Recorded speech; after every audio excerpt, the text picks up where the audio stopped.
Muchas bendiciones para todos los que nos están viendo y escuchando en este su programa Diversidad Eterna. Hoy tenemos un tema extraordinario, un tema que yo sé que va a ser de gran edificación para su vida y de mucho interés para todos los que nos escuchan. Es un tema realmente que ha traído muchas confusiones en las mentalidades porque hay muchas posturas en cuanto a esto y hoy queremos tratar acerca de lo que es la abominación desoladora, y para eso tenemos a un maestro que yo lo admiro mucho, mi hermano Manuel Guerrero, que está compartiendo con nosotros, es parte de este programa Diversidad Eterna. Ya ustedes lo han visto en otros comentarios, así que vamos a dejar a él para que le salude y le bendiga en el nombre de Jesús. Amén, gloria a Dios. Damos gracias a Dios que nos permite una vez más estar aquí compartiendo con todos ustedes, amados hermanos. Esperamos les agrade los temas que vamos a estar tratando durante toda esta temporada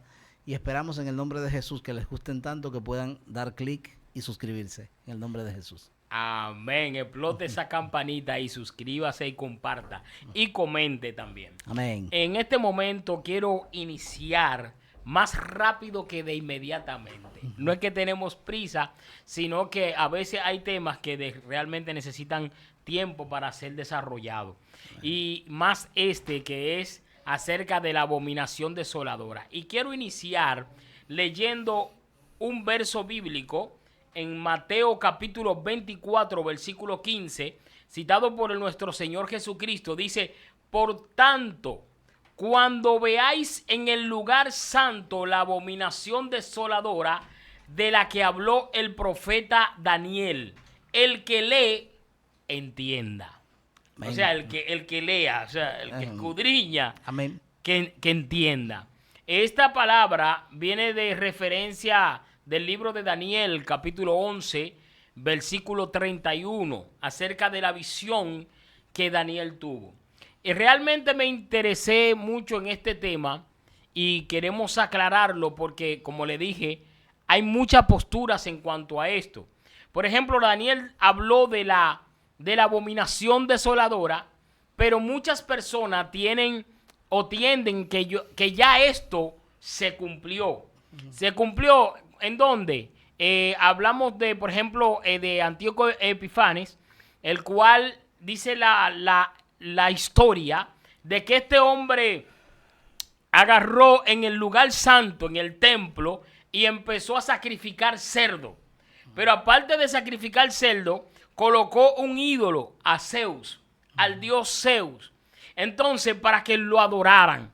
Y hay una postura que da a entender de que ya esta palabra tuvo su cumplimiento en ese momento, en el tiempo del silencio, en los 400 años de silencio. Esto sucedió 165 años antes de Cristo. Pero mi pregunta es la siguiente, y que vamos a tratar de aclarar esto, porque si muchos dicen que ya tuvo cumplimiento, ¿por qué razón Cristo lo cita como para los últimos tiempos? En Mateo 24, verso 15, cita lo mismo. Amén. Entonces, entendemos, si Cristo lo está citando, es porque ese cumplimiento es para el tiempo del fin. Amén. Amén. Sí, gloria a Dios.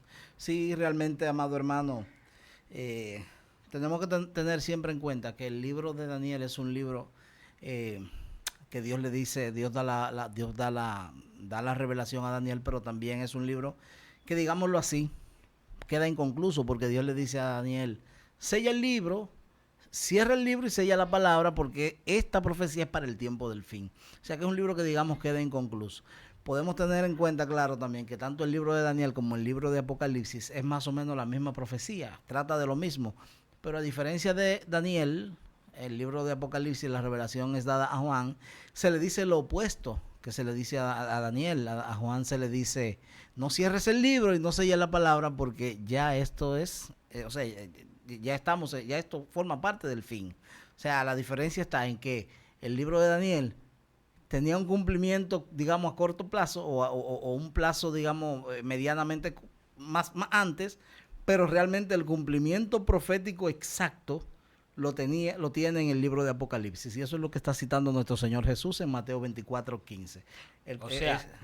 O sea que como el libro de Daniel y el libro de Apocalipsis prácticamente llevan una sincronización, damos a entender que también Daniel tuvo visión del tiempo del fin. Es correcto. Lo único es que Daniel, a la ciencia no estar tan aumentada como en estos tiempos, la visión fue mucho más confusa para Daniel. Sí, un tema también de que Daniel tenía que entender. No podía entender Daniel en la época en la que Daniel caminó sobre la tierra. No podía entender el tema de que la ciencia sería aumentada, como está sucediendo hoy. O sea, ya la ciencia ha ido en un gran aumento y en un gran desarrollo a nivel de humanamente hablando. Entonces realmente Daniel no podía comprender cómo es que iban a acontecer muchas cosas. Dice que su espíritu quedó muy turbado. O sea, su espíritu quedó muy, muy turbado. Él no podía comprender la revelación que estaba recibiendo. Y tenemos que tener claro que Daniel era un hombre de ciencia. Sí, realmente sí. Daniel era un hombre muy sabio, muy, muy, muy entendido en tema de profecía. Muy, muy entendido. Sin embargo, con esa profecía que se le ha dado a Daniel, dice que él quedó muy turbado. Su espíritu quedó muy turbado. No encontraba sosiego, porque no lo comprendía. No lo comprendía. Y no lo comprendía porque era una revelación para el tiempo del fin. Aunque en corto plazo las profecías tienen Dios es tan poderoso que las profecías tienen vamos a decirlo así, una ventaja, que tienen un cumplimiento terrenal, un cumplimiento físico, pero que el cumplimiento final es espiritual. Entonces, con Daniel tuvo un cumplimiento físico, con lo que usted acababa de mencionar hace un ratito de Antíoco Epífanes. Así es. Ahora, ese era el cumplimiento físico. Ahora, falta realmente el verdadero cumplimiento, que es el cumplimiento terrenal. Es como cuando Dios le dice a Abraham que vaya a una tierra que fluye leche y miel, ¿verdad? Y dice que Abraham caminó y llegó a la tierra que fluye leche y miel, pero dice que habitó en aquella tierra, y moraba en tiendas de campaña, porque dice que él no se hizo, y tenía mucho dinero, no se hizo un palacio, porque dice que Abraham, tenía claro que esa no era la promesa definitiva, que había una promesa más allá. Entonces queremos más o menos una patria celestial, que era una patria celestial la promesa, que realmente la tierra física, el cumplimiento en lo físico de la palabra de Dios tuvo su cumplimiento con recibir esa tierra, ¿verdad? Lo que es Canaán, lo que era Canaán y esas cosas. O sea, pero que podemos decir, disculpe que lo interrumpa, que podemos decir que Antíoco Epífanes viene siendo una tipología del anticristo, o sea, de lo que se había de manifestar en los últimos tiempos. Es correcto, es un tipo. Entonces, realmente el cumplimiento de esa profecía que leímos, que usted acaba de leer en Mateo capítulo 27, por eso Jesús la cita de nuevo y dice, cita esa profecía, porque realmente ya con Cristo, ¿verdad?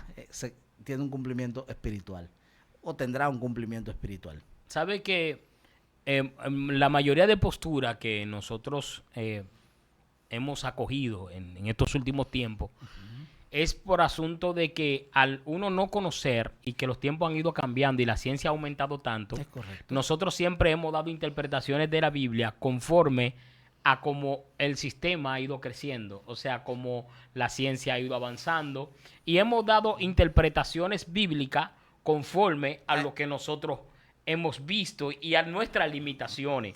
O sea, al tiempo actual. Al tiempo de esa actualidad. Exacto, porque por ejemplo, en los 80 surgió ciertas teologías que hoy en día se contradicen por asunto de que la ciencia ha aumentado tanto y vamos viendo tantas cosas. Por ejemplo, se habla de un templo que se va a construir para el anticristo, ¿verdad? Sí, correcto. Pero también hoy en día estamos mirando cómo nosotros somos templos del Espíritu Santo. Eso es correcto.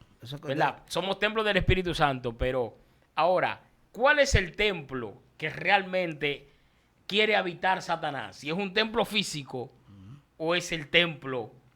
Sí, realmente la profecía, por ejemplo, lo que estamos hablando esta noche, perdón, del tema de la abominación desoladora, realmente dice que se sentará, ¿verdad? Que estará la abominación desoladora en el lugar donde no debe estar. Exactamente. Obviamente aludiendo al templo siendo vamos a decirlo así, habitado por las tinieblas. El templo, entre comillas, el templo de Dios.